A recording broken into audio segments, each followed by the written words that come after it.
Hello, hello! Magandang umaga, magandang tanghali at magandang gabi sa ating lahat kung saan man tayo naroon ngayon.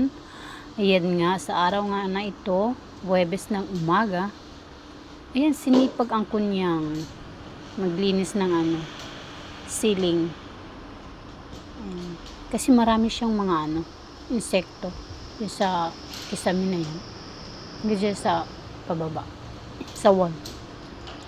Ayan, kaya naisipan kong tanggalin niyang mga insekto na yan. Ewan ko ba dyan, bakit lumalabas yan.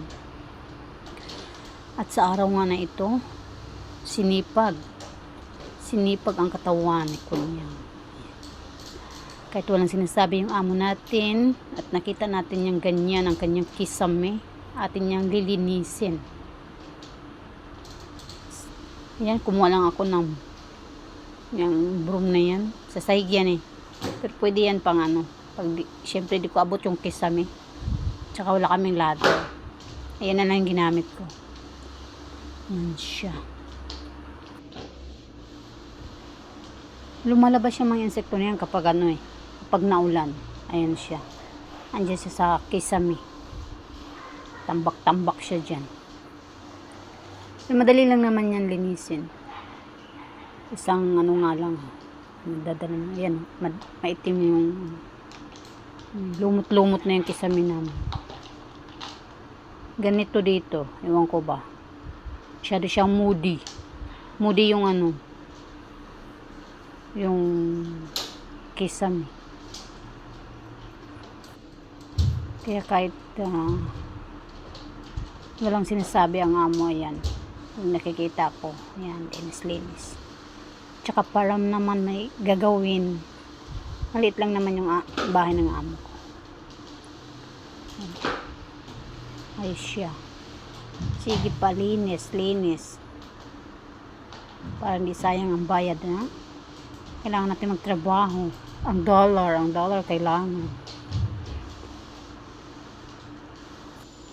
Sa mga hindi pa pala nakakaalam kung nasaan ako nagtrabaho, ay dito po ako ngayon sa Singapore.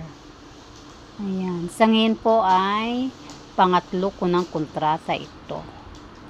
6 years na po ako sa amo ko. Local po sila, mag-asawa, at may 2 anak. Ayan. Sa kabutihang palad po, ako'y pinagpapala at sila ay mababait. Walang problema sa pagkain. Ayan, kaya ang kunyang nanaba na yan. Halos madubli na ang bigat niyan. Dumating ako, medyo slim. Now, tabatsoy na. Ayan po. Kaya maraming salamat, Panginoon, sa pagbibigay niyo po sa akin ng mabubuting employer. Kakauwi ko nga lang yan. Pinagbakasyon ako sa Pinas. Sila pumunta ng Japan, ako naman sa Pinas. Okay na yun, kahit 1 linggo lang.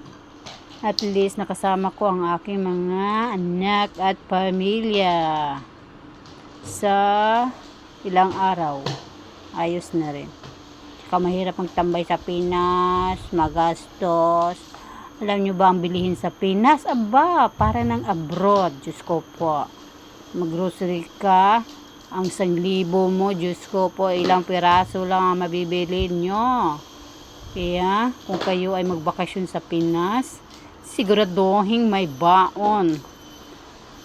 At least, kasama ang pamilya at makakain ng maayos kahit paano po.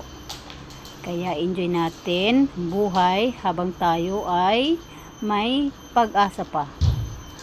Ay, kailan ba tayo? Mama nito, oy. Sige lang, darating din ang araw, makakaraos din tayo. Ang mahalaga lang ay malusog tayo, walang sakit. At ang pamilya natin maayos, nasa Pinas.